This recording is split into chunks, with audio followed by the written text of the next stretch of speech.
Welcome back, students. Next chapter is the age of machines. Chapter 11. Okay. Chapter 11 of SST subject. Okay. Age of machines. यानी कि मशीनों का जो युग रहा उससे रिलेटेड इस चैप्टर में एक्सप्लेन किया जाएगा. Let us go. The invention of machines has made our life easier than the life of the early man. Okay? जो मशीनाइजेशन का ये जो ड्यूरेशन रहा इसने क्या किया, ह्यूमन बीइंग की जो एक्टिविटीज थी उसे काफी लग्जरियस बनाया और काफी इजी बनाने का काम किया. ओके, स्पेशली कह रहा है easier and luxurious than the life of the early man. यानी जो आदि मानव थे, प्रारंभिक मानव थे, उनकी अपेक्षा जो आज की लाइफ है वह काफी लग्जरियस और काफी इजियस है. यह संभव हो सका या पॉसिबल हो सका मशीनों के कारण, due to the machines. And in the beginnings the early man invented tools and use them as the weapons for his the security from wild animals. Okay, early man क्या होता था, वह डिफरेंट टाइप के tools बनाता था, weapon tools बनाता था और साथ ही साथ जो डिफरेंट टाइप के टूल्स होते थे, ओके, डेली लाइफ में यूज के जो टूल्स होते थे उनको प्रिपेयर करने का काम करता था. और मेन जो वेपन्स बनाने का वह काम करता था, वह जो वाइल्ड लाइफ एनिमल्स थे उनसे अपनी सिक्योरिटी, अपनी सिक्योरिटी के लिए एंड द हंट देम, और उन्हें शिकार करने के लिए. यानी कि अर्ली मैन की जो लाइफ थी वह क्या थी, फूड गैदरर एंड हंटिंग की लाइफ थी, या हंटर.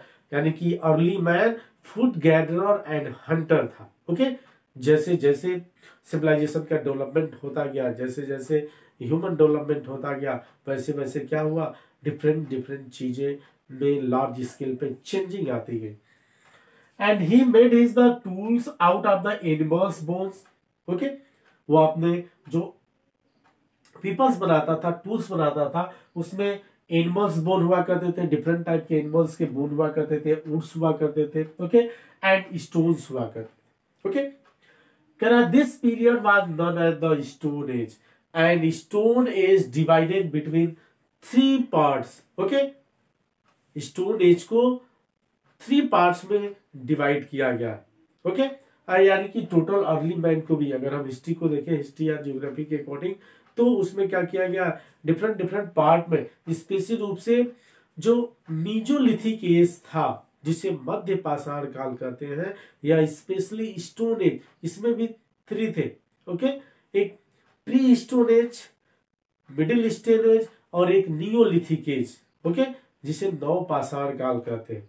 तो डिफरेंट डिफरेंट स्टेज में स्टोन का यूज होता था, लेकिन जो जिस स्टोन के टूल्स बनते थे वह प्री स्टोन एज में वह काफी डल रहे, उनमें शार्पनेस की जो क्वालिटी थी और क्वांटिटी थी वो कम थी. मिडिल स्टोन एज में शार्पनेस उस टूल्स की कुछ बढ़ी, और नियोलिथिक एज में, ओके, या न्यू स्टोन एज में, जिसे नव पाषाण काल कहते हैं, इसमें ह्यूमन बीइंग ने क्या किया, काफी डेवलप्ड टूल्स बनाने का काम किया. और इस समय एग्रीकल्चर भी करने लगा था इस टाइम.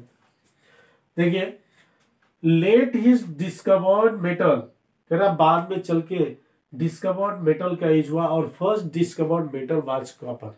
ओके, इसीलिए, और जो इंडियन सब कॉन्टिनेंट की जो सबसे बिग सिटी सिविलाइजेशन थी, इंडस रिवर सिविलाइजेशन, उसमें कॉपर में टिन मिक्स करके ब्रॉन्ज का यूज किया जाता था, इसे कांसा कहा जाता था.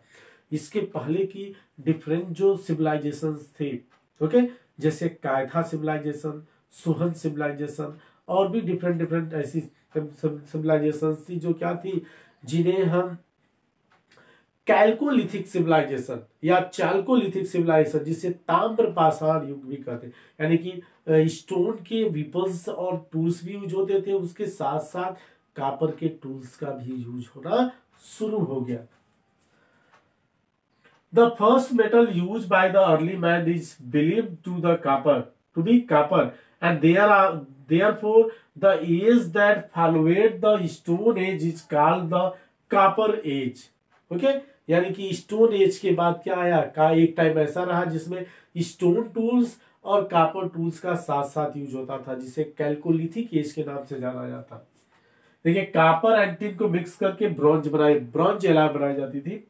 देखिए a few thousand years later man discovered iron at least, यानी कि लास्ट एंडिंग ऑफ ऋग वैदिक पीरियड एंड स्टार्टिंग लेटर वैदिक पीरियड, यानी कि जो सबसे पुराना एविडेंस मिलता है वह कहाँ मिलता है, 1000 BC के आसपास मिलता है। ओके, स्पेशली रूप से eastern Bihar and eastern UP and western Bihar के एरिया।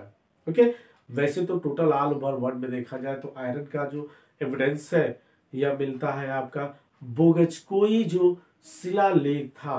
ओके, जो वहां से, और स्पेशली यह थाईलैंड से मिला है, जो साउथ ईस्ट एशिया की एक कंट्री है, तो वहां से सबसे प्राचीन 1400 BC का आयरन का एविडेंस मिला है।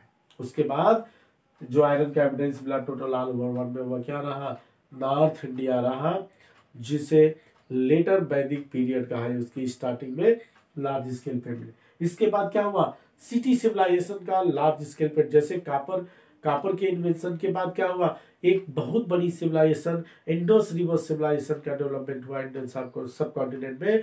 वैसे ही क्या हुआ, लेटर वैदिक पीरियड में जब आयरन का इन्वेंशन हो गया तो इसपे 600 BC के आसपास टोटल नॉर्थ इंडिया से लेके और साउथ इंडिया के कुछ और फिर अफगानिस्तान तक क्या हुआ, सेकेंड सिटी सिविलाइजेशन का डेवलपमेंट हुआ, जिसे महाजनपद एज कहा जाता। देखिए a few many thousands years later man discovered iron and it was a hard and strong metal. Tools made of iron were the very useful to him. This period is known as the Iron Age. और इस period को iron age के नाम से जाना जाता है।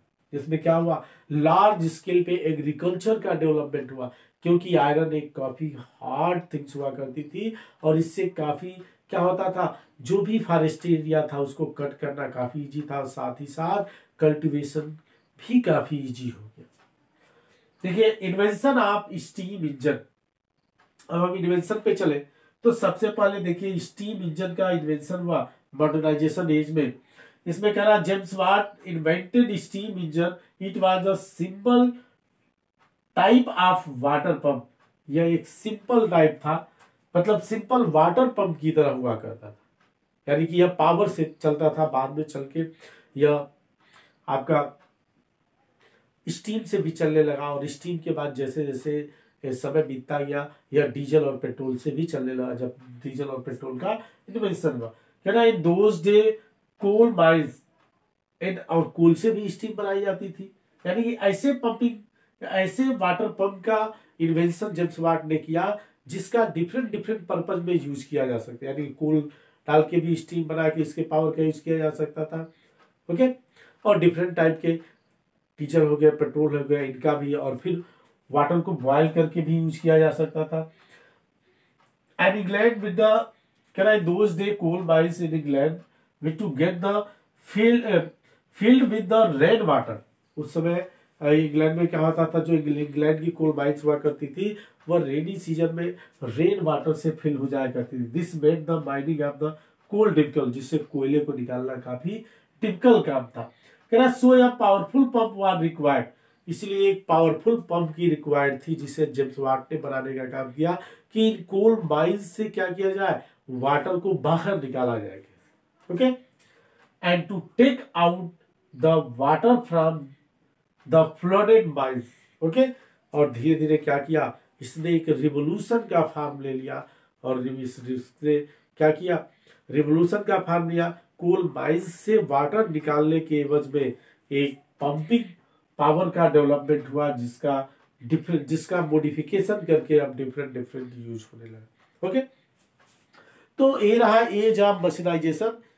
इसमें स्पेशल रूप से हम लोगों ने जेम्स वाट का जो पावर पंप था उसके बारे में पढ़ा, बाद में चल के इसे और डेवलप करने का काम किया गया। और कह रहा है these machine made the work easier and then people started making things the factories on a large scale. और बाद में चल के इसी को थोड़े बहुत बट इसमें चेंजिंग करके इसे मॉडर्नाइज बना के इसे स्टीम से चलाया जाने लगा, कोयले के स्टीम से चलाया जाने लगा, और इसका यूज क्या होने लगा, इंडस्ट्रीज में होने लगा। ओके, तो इसका क्या हुआ, डेवलप रूप आने लगा, जो काफी बेटर था इन टाइम के लिए। नेक्स्ट जो टॉपिक है आपकी बुक में वह कह रहा है इंडस्ट्रियल रिवोल्यूशन। ओके, तो इंडस्ट्रियल रिवोल्यूशन को हम नेक्स्ट वीडियो में एक्सप्लेन करते हैं। Okay, thank you.